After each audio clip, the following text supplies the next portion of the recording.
Ағаларым, мен сілерді елімде үшеліп беріп отырам. Мені таянғаны міне сілерсіңер. Мына 3 жолы деген депутаттар шайлап берділер.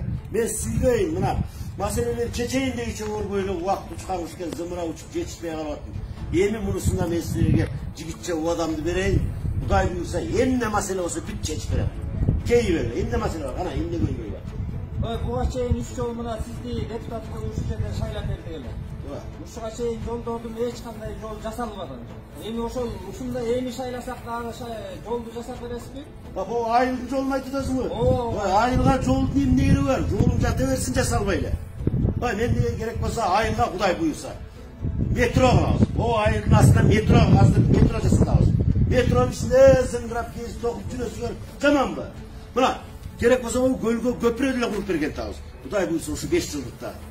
Жана бирөө ким бул жерде иним сурап берди го. Айылда таза суу жок, таза сууну кандай кылабыз деп. Ошол да проблема. Мен силерге Кудай буйрса двойной кош-кош түтүк кылып берем. 2 труба бар. Бир жагынан газированный ысыга тагып турат, бир жагынан болсо Кудай буйрса жана легенда суу таптаза агып турат.